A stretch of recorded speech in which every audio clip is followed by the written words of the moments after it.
जानने-पहचानने में सबका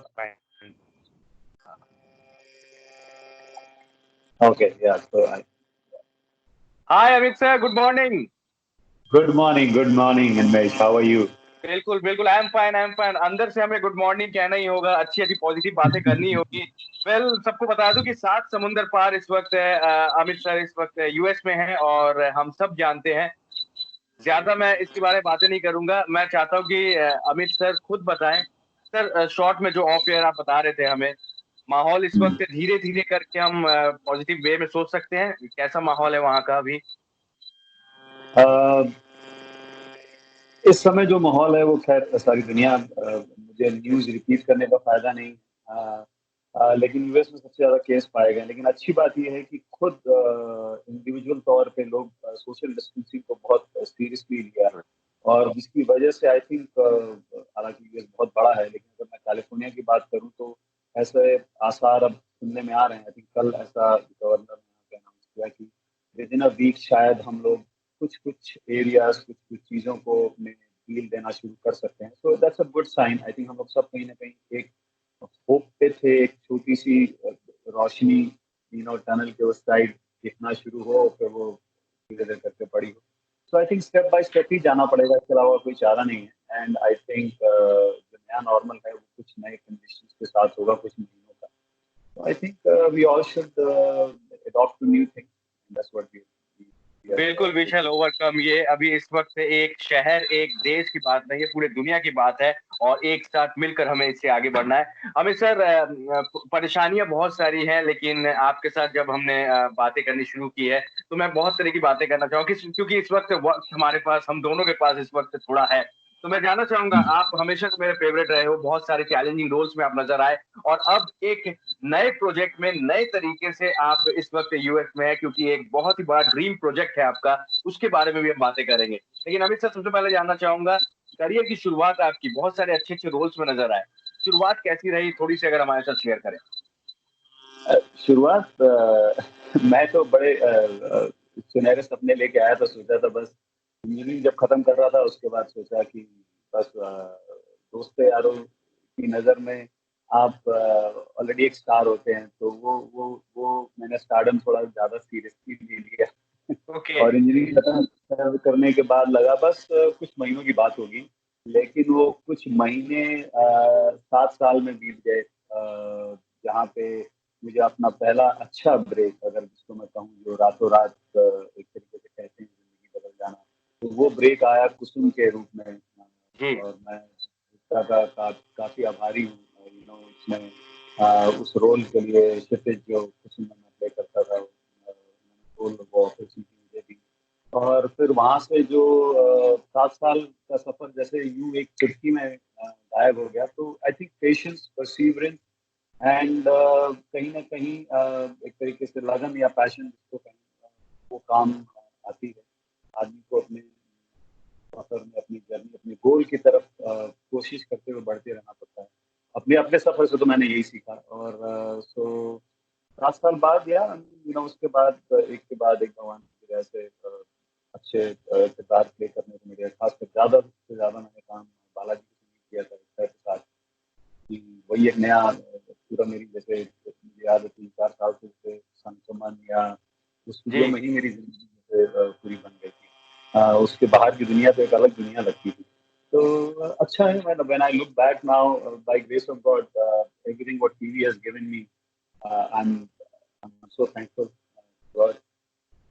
बिल्कुल सर, लेकिन मैं जानना चाहूंगा कि रिस्क जो है, आपने लाइफ में बहुत बड़ी एक रिस्क ली, क्योंकि आप एक बहुत अच्छे मुकाम पे थे, सभी अच्छा जा रहा था, अच्छे रोल्स आप कर रहे थे, सब कुछ हो रहा था और आपने एक बहुत बड़ा रिस्क लिया, मैं कह सकता हूँ।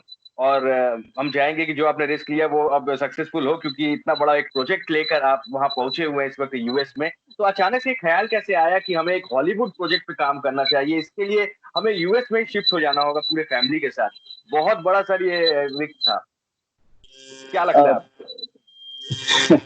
अब जैसे यहाँ आ जाने के बाद जैसे आप हैं, वैसे बहुत से जो जाने वाले हैं आपके, आपकी फैमिली, आपके फ्रेंड्स, जब वो उस नज़रिए से आपको देखते हैं और कहते हैं कि यार इतना बड़ा रिस्क आपने लिया, तो मुझे उतना बड़ा रिस्क नहीं लगा था ऑनेस्टली। इसलिए शायद मैंने ये कदम बढ़ा भी पाया। जैसा मैंने अभी पहले कहा कि गोल सबसे बड़ी चीज होती है। 7 साल मुझे जी लगे अपने पहले गोल को अचीव करने में। तो उस समय मुझे दूसरी अगर चीजें समझ में आ गई होती तो शायद मेरे को मेरा गोल दिखता नहीं। उसी तरीके से ये भी एक मेरे लिए गोल था। ऑनेस्टली मेरी वाइफ का सपना था हॉलीवुड फिल्म, वो लिख भी रही थी। और मेरे एक्टिंग करियर में भी जिस तरीके से मैंने चॉइसेस की, थोड़ा-सा मुझे हर वक़्त एक नई अपनी अपनी ही कंडीशनिंग को तोड़ के कुछ नया ट्राई करने की एक अंदर से ललक हमेशा रही है। अगर मैं अपना ही सफ़र पीछे देखूँ तो जिसको कई हम अपने नॉर्मल भाषा में बोले तो कीड़े जिसको कहते हैं, तो थोड़े से जी कीड़े ऐसे थे जो जो थोड़ी-सी नई-नई अपनी ही अब जिस जी चीज़ में जैसे फॉर एग्ज़ाम्पल आप कह सकते हैं अच्छे टीवी शोज़ चल रहे थे, सही बात है, बहुत से ऑफ़र्स आ रहे थे। लेकिन इतना कर लेने के बाद फिर लगा अब थोड़ा-सा अब कुछ और ट्राई करना है। वो और के चक्कर में थोड़े से जो सपने थे वो हॉलीवुड की तरफ हो गए थे। और जैसे मैंने कहा मेरी वाइफ उस समय एक प्रोजेक्ट लिख रही थी हॉलीवुड का। तो फिर हमने सोचा कि यही सफ़र अब जो है। देखिए, मैंने ना ये सीखा कि जब मैं बनारस छोड़ के बॉम्बे आया अपने सपने पूरे करने, तो सपनों में बहुत ताकत होती है। और मैं ये भी जानता हूँ कि शायद मैं बहुत किस्मत वाला था, जो भी अपने सपने देखे और उनको अपने सपने पूरा करने का मौका मिल जाए, तो उससे बड़ी कोई खुशी नहीं होती है। तो कहीं न कहीं अ, मेरी मेरी वाइफ़ का भी सपना था कि वो हॉलीवुड फ़िल्मों को बनाएँ, अचीव करें। तो कहीं न कहीं मैंने उनका सपना अपना सपना बना लिया। और बस इस सफ़र पे चल पड़े। इतना आसान नहीं था, ये अचानक रातों-रात भी नहीं था। अगर आपको ध्यान हो मैंने लास्ट जो शो किया था वो निशा और उसके कज़िन्स किया था, जो कि आज 3 साल तकरीबन हो गए। तो उससे पहले भी थोड़ा गैप था क्योंकि मैं इन सब चीज़ों में इस पूरे प्रोजेक्ट्स को और कैसे उस रूपरेखा को बनाएँ, पूरी प्लानिंग, बिज़नेस प्लान और कैसे हम यहाँ पर आएँ। उसकी पूरी रूपरेखा बनाने में कम से कम 4-5 साल मुझे अपने देने पड़े। कई बार चीज़ हो रही थी, नहीं हो रही थी। जैसा आप सब हम सब समझते हैं कि किसी चीज़ को शुरू करने में जी वक़्त लगता है। तो वो वक़्त मेरा 80% जो था, वो उस तरफ रुझान जा चुका था कि अब मुझे ये किसी भी हालत में ये गोल अचीव करना है और उस वहाँ तक पहुँचने का जो एक सफ़र है, प्लान है, बिज़नेस है, उसको एग्ज़ीक्यूट करना है। तो फिर एक्टिंग हालाँकि वो मेरा पहला प्यार है और रहेगा और इस फ़िल्म में भी मैं एक्ट कर रहा हूँ। जी uh, not as a lead but as a very very I mean I would say important character. So बस उस तरफ जब ध्यान था तो फिर बस गोल वही था, इसलिए बहुत से रोल्स आए, मुझे छोड़ने पड़े। तो कई बार लोगों को अच्छे से मालूम था कि ये समय आया जो एक्टर्स के लिए बहुत सुनहरा समय था क्योंकि ओटीटी प्लेटफ़ॉर्म बहुत अच्छा कर रहा था। और एक्टर्स की डिमांड फिर से बहुत ज़्यादा हो गई थी बिकॉज़ इतना जितना कंटेंट बनेगा उतने अच्छे आपको एक्टर्स चाहिए। तो लेकिन उस टेम्पटेशन को छोड़ना ज़रूरी था क्योंकि या मैं इसको टेम्पटेशन इसलिए नहीं कहूँगा क्योंकि मेरे लिए जैसे मैंने कहा मेरा गोल जब वो था तो मेरे को नहीं समझ में आ रहा था कि हुँ, ये मैं क्या अपॉर्च्युनिटीज़ छोड़ रहा हूँ। ऐसे ही होता है जब आपका ध्यान एक गोल की तरफ हो तो दूसरी चीज़ें दूसरे की नज़र में बहुत बड़ी हो सकती हैं। क्योंकि जी शायद मेरे लिए गोल बड़ा था इसलिए हम अब आज भगवान की दया से 2 साल हो गए एलए में और हमारा पहला जो प्रोजेक्ट है वो टाइगर हार्ट फ़िल्म का नाम है टाइगर हार्ट। और हम बहुत जल्दी अनाउंस करेंगे हमारा जो हमारी ऑलमोस्ट कास्टिंग पूरी हो गई है और हम लोग अक्टूबर-नवंबर में शूट करना इंडिया में चाह रहे थे। जा नहीं रहे थे, वही गोल था, वही प्लान था। लेकिन अब शायद जो जो नेचर का हुक्म है वो कुछ शायद जी कुछ जी और जी है। सारी दुनिया एक थम सी गई है, तो जब ये दुनिया वापस कहीं न कहीं अपने वापस चलना शुरू करेगी तो देखेंगे क्या हमारे सामने वही विकल्प है जो हमने प्लान पहले किया था या कुछ और प्लान भी सोचना पड़ेगा शूटिंग वाइज़ जो है जी क्योंकि वो इंडिया में ही क्योंकि बंगाल टाइगर के ऊपर है। तो देखते हैं नया नया नई दुनिया हमको क्या नया इशारा देती है उसी तरफ चल बिल्कुल पड़ेंगे। बिल्कुल 5 प्रिंसिपल कैरेक्टर्स हैं जहाँ तक मुझे खबर मिली है, उनमें से एक आप भी रहने वाले हैं। तो क्या हमारे साथ अगर कोई चांस हम जान पाते हैं इस मूवी के बारे में और कुछ बताना चाहेंगे? बंगाल में इंडिया में शूटिंग है इतना तो हमें पता चल गया है। बंगाल टाइगर के ऊपर इतना ही पता चल गया। और कुछ बताना चाहेंगे इस मूवी के बारे में? या अभी सस्पेंस रखेंगे? नहीं देखिए अभी थोड़ा-सा हम जल्द दोबारा आएँगे और आपसे और डिटेल में जी, शेयर करेंगे। जैसे मैंने अभी 2 बातें शेयर की ये अगर एक सार में कहें तो देखिए जो स्पीशीज हैं, हमने कभी कभी हम सुनते थे कि डायनासोर्स अलाइव होते थे, ऐसे ही आज हमारी जो जनरेशन है वो उसको नहीं देख सकते। तो ऐसी जी बहुत सारी स्पीशीज हैं, खासकर अगर हम लोग बंगाल टाइगर की बात करें तो ये एक अद्भुत बहुत ही खूबसूरत जानवर है। और वो उस कागार पे आ गया था कि हमारी इंसानों की वजह से, चाहे वो कोचिंग कह लें, चाहे उसकी शरीर स्किन या उसके बॉडी पार्ट्स को यूज करने की जो लालसा के चक्कर में हम इस जानवर को मारते जा रहे हैं या मारते गए, तो ऐसी नौबत पे आ गया कि वो शायद वो हमारी आगे आने वाली पीढ़ी देख ही ना पाए कभी। नहीं तो देख पाएगी फिल्म बिल्कुल। Correct, so the idea is कि कैसे हम एंटरटेनमेंट के थ्रू, और हमेशा एंटरटेनमेंट वो काम करता है जहाँ पे आप एक सोशल मैसेज भी लेके जाते हैं। सो गुड थिंग इज कि ये पूरी हालांकि हम शूट इंडिया में कर रहे हैं, लेकिन it's English Hollywood, out and out Hollywood film, and it's a global presence. Hollywood film is basically a global international film. So वो जी जो एक मैसेज है, जो सटल मैसेज है, वो दुनिया तक पहुंचे कि नहीं, हमें हमको चाहे चाहे जानवर हों, जो भी स्पीशीज हों, हमको उनको आगे इस धरोहर को आगे पास करना है, हमको हमको खत्म करने का कोई ना अधिकार है ना हक है। जी तो वो उसको एंटरटेनमेंट रूप में कैसे इंटरनेशनल कार्टेल जो है वो कोचिंग करके टाइगर्स को खत्म करने के एक मिशन पे है, और कैसे जो लीड हैं और जो बाकी कैरेक्टर्स हैं उस पूरे मिशन को फेल करते हैं। तो ये एक सार में कहानी है। और बहुत जल्द हम बाकी, जैसे मैंने बोला, हमारी कास्टिंग वगैरह पूरी हो गई है, लेकिन वो बड़े नहीं हैं अच्छे, तो हम उसका खुलासा जल्द करेंगे, आप उसके साथ शेयर करेंगे। बिल्कुल बिल्कुल सर, मुझे इंतजार रहेगा इस प्रोजेक्ट के बारे में, और भी हम ढेर सारी बातें करेंगे। वैसे मैं जानना चाहूंगा, जब आप एलए पहुंच गए, आप यूएस पहुंच गए, फैमिली के साथ वहां पर गए, लेजेंडरी एक्टर अल पचिनो से भी आपकी मुलाकात हुई थी, सर वो एक्सपीरियंस अगर हमारे साथ शेयर करें। देखिए, किसी भी हम मतलब, जैसे मैं पहले एक एक्टर हूँ और अब एक प्रोड्यूसर की भी हैट पहनी हुई है।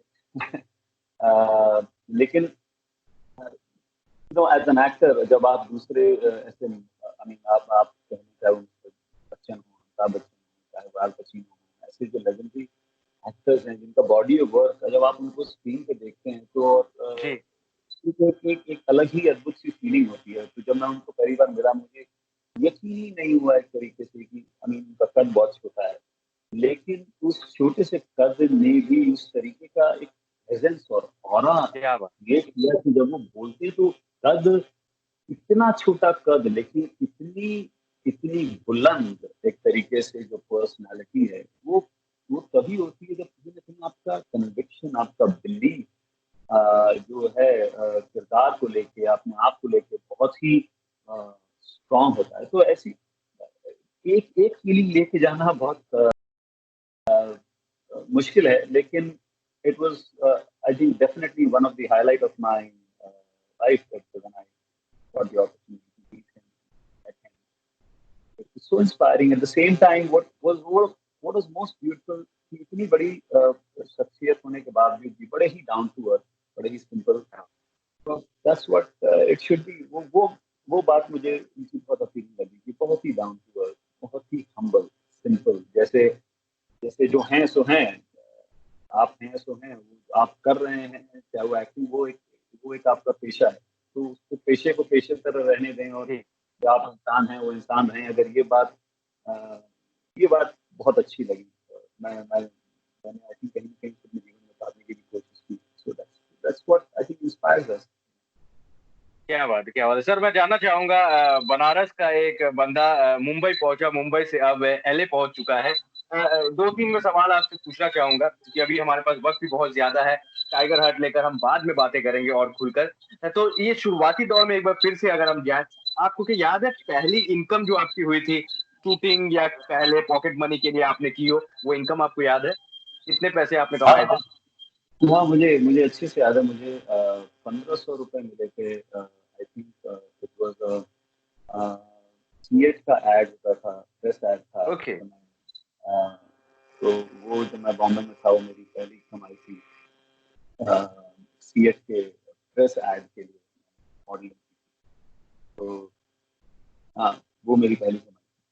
ओके, तो उसके बाद चीजें जो है वो चेंज होती गई, बहुत सारे सीरियल्स आपने किए, अच्छे अच्छे रोल्स में आप नजर आए।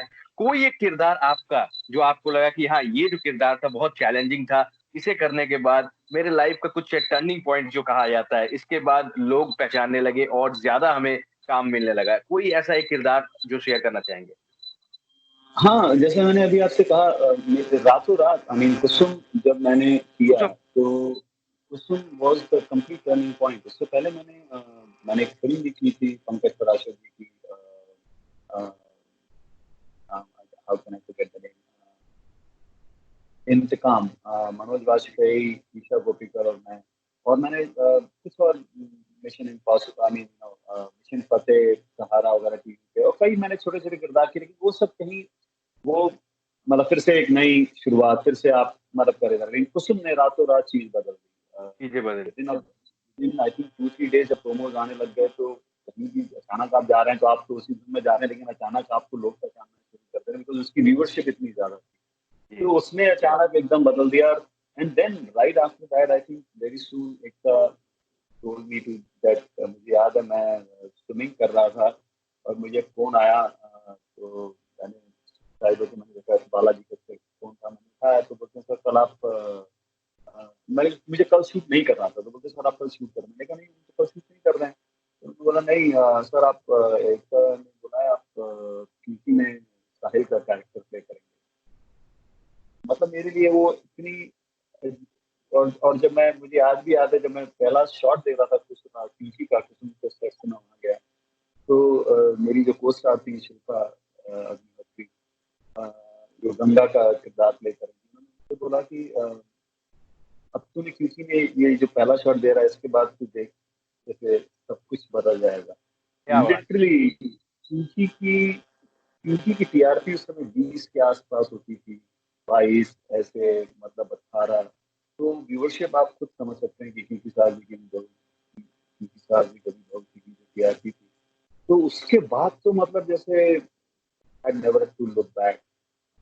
चैलेंजिंग रोल के हिसाब से अगर कहा जाए तो मोस्टली जो मैंने किरदार किए वो lover boy boy next door soft जी। कैरेक्टर से एक छवि बन गई बिकॉज कुसुम में वो soft I mean sacrificing ideal बेटा आइडियल बॉयफ्रेंड आइडियल पति वाला जो जो किरदार था तो वो थोड़ा चिपक गया बहुत देर तक लेकिन उसके पवित्र रिश्ता में जब एकता ने मुझे बोला कि तुमको नेगेटिव करना है मैं थोड़ा सा घबरा गया लेकिन एकता की जो सोच है कैरेक्टर्स को लेके वो इतनी इन डेप्थ होती है और उसने जो एक ही लाइन में बोला कि अमित ये कैरेक्टर नेगेटिव है लेकिन ये it's a slice of life in the sense ये हम्म।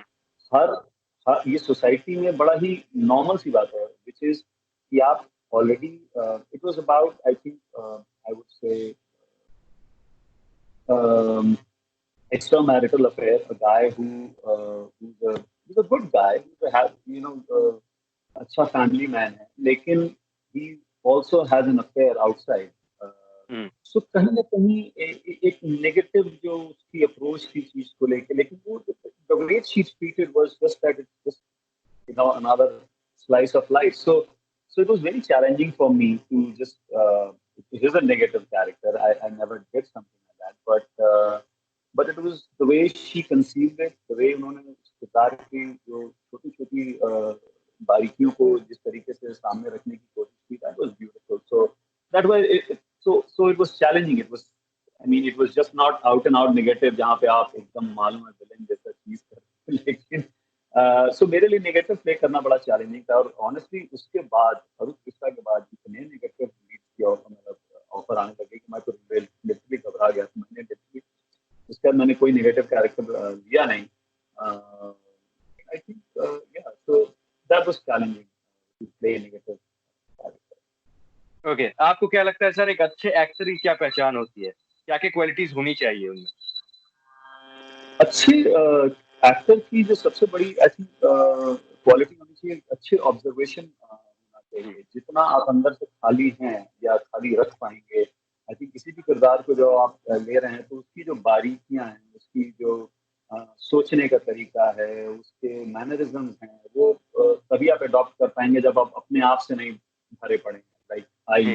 और मैं करता हूँ और मैं सो आई थिंक सो सबसे बड़ी क्वालिटी होनी चाहिए, अपने आप को जितना खाली रख सकें, नॉट क्या filled with your own kind of ego.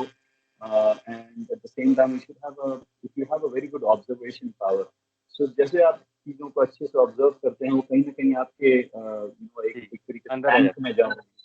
जी, और वो बैंक आप तब यूज करते हैं जब अचानक आपके सामने वैसी घटना आती है, तो आप किसी सिचुएशन में, तो I saw someone was trying to do this, तो वो आपको बड़े काम आती है। और तीसरी चीज, आई थिंक जितना आप उस किरदार के हिसाब से सोच पाएंगे, उतनी ही स्क्रीन पे जेन्युइनिटी दिखेगी। तो जो चीज जितनी जेन्युइन दिखेगी, आप जितने जेन्युइन उस कैरेक्टर में दिखेंगे, लोग उतना ही आपसे रिलेट करेंगे, जिसको मेरे हिसाब से कहते हैं स्क्रीन प्रेजेंस। ओके, तो ये तीन चीजें बड़ी एक्टर के लिए इम्पोर्टेंट मेरे हिसाब बिल्कुल। और सर मुझे बताना चाहेंगे, लॉकडाउन का समय इस वक्त चल रहा है यूएस में भी, तो अभी इस वक्त कैसे समय बीत रहा है? क्योंकि सुबह का वक्त है, आज क्या-क्या आपने प्लान किया है? से। ऑनेस्टली मेरी बहुत टाइम से एक चाह रही है, और पता नहीं किस, मैं खुद भी किसी से शेयर कर रहा था, भाई से शेयर कर रहा था। मेडिटेशन करना चाहता था मैं, जानता था ओके, मेडिटेशन किसी न किसी कारण से, या तो मुझे सही तरीके नहीं या सही टूल्स नहीं, मुझे भी मालूम है मेडिटेशन मतलब क्या होता था, लेकिन अ, इस लॉकडाउन के वक्त आई थिंक मैं नॉन स्टॉप बड़े ही प्रोडक्टिव वे में, एक बड़े ही रूटीन वे में कहूँ तो मेडिटेशन कर पा रहा हूँ, कम से कम 25 से 30 मिनट। अ, कुछ बहुत अच्छी पर्सनालिटीज हैं जो अपने अपने फील्ड में महारत जिन्होंने हासिल किया हुआ है, चाहे वो प्रोफेसर हो, चाहे वो मेडिकल सर्जन हो, कुछ ऐसे पर्सनालिटीज हैं जिनको लाइफ का देखने का तरीका, और उनके साथ साथ उनके मेडिटेशन करने का तरीका, तो I was just going through that program, and बहुत ही अच्छा लगा। इतनी महान हस्तियां जिन्होंने कहें तो आप बड़े महारत हासिल किया है, किसी ने one of the best universities of the world में बिजनेस प्रोग्राम्स लिखे हैं, कोई one of the biggest surgeon है, और सो ऐसे ऐसे महारत हासिल जिन्होंने किया हुआ, उनके साथ मेडिटेशन वगैरह ऑनलाइन ही, सब ऑनलाइन अब करना पड़ रहा है, जमाना जी, ऑनलाइन का है। तो तो वो मेरे लिए एक बड़ी अच्छी फीलिंग है कि बहुत टाइम से जो मैं करना चाहता था, अब मैं उसको रेगुलर बेसिस पे, हर दिन के बेसिस पे कर पा रहा हूँ। किसी भी चीज़ को आप हर दिन जब अपनी दिनचर्या में यूज कर पाते हैं, वो एक आपको अच्छी फीलिंग देता है। तो मेरे लिए वो इस पूरे लॉकडाउन का एक अच्छा हाईलाइट था। और दूसरी चीज़, यस, मेरे 2 छोटे बच्चे हैं, तो अभी उनकी यहाँ पे वर्क है। तो हम रूटीन एक तरीके से किया हुआ है, अराउंड 6:50 देन आई डू तो मैं वॉक, अगर आस-पास कर पाए, नहीं भी है तो मैं एक्सरसाइज वगैरह कर ली। फिर बच्चों के साथ, और बच्चों का जब टाइम खत्म होता है तो साथ में लंच वंच करना, और फिर हमने कुछ 1.5 घंटे कोई टाइम बांध दिया कि कोई ना कोई फिल्म देखेंगे बच्चों को, क्या बात! या तो मैं उनके घंटे खेलता हूँ, कोई किस्म का कुछ कर एक्टिविटी लेवल मेरे हम एक फॉलो, तो जिस आसान है, तो अचानक किसी का हमने सोचा कि आज रिलैक्स, लेकिन बच्चों को समझ नहीं आया कि करना है, तो आई थिंक जो रूटीन हम फॉलो कर रहे हैं टाइम वाइज, तो वो बड़ा हेल्प कर रहा है, जिससे जी, एक दिन फिर अगला दिन फिर अगला दिन, तो routine is helping us a lot. क्या बात! Thank you so much Amit sir, हमारे साथ बातें करने के लिए। बहुत अच्छा लगा, आपने समय दिया, आपके फैन्स ने आपकी आवाज़ सुनी, एक बार फिर से आपको देखा। मैं चाहूँगा कि आपका जो प्रोजेक्ट है, ड्रीम प्रोजेक्ट है आपका, वो पूरा कंप्लीट हो, यानी कि हम बातें कर रहे हैं टाइगर हार्ट की। इसे हम देखना चाहेंगे, शूटिंग बहुत जल्द शुरू हो जाए। अच्छे से रहिएगा, सुरक्षित रहिएगा, फैमिली के साथ हैं। आशा कर रहे हैं कि सब कुछ ठीक होगा और आपने जो सोचा है, वो सब कुछ आपको मिलेगा जल्दी-जल्दी। थैंक यू सो मच, बहुत अच्छा लगा आपके साथ बातें करके। All the best thank you and you so are the much. Best sir. Thank you so much. Thank you so much, Animesh. Thank you for kind words and your best wishes, and I really am humbled with those best wishes. Thank you, and I thank you wish so much sir. everyone the same good. Whatever is there ahead, take it as it is. Try and be positive. Take one day at a time, and we shall see this through. what is there that it has to change. So let's hope for the best and stay with positive vibration. Take care, sir. Thank you so much. Thank you so Thank much. you.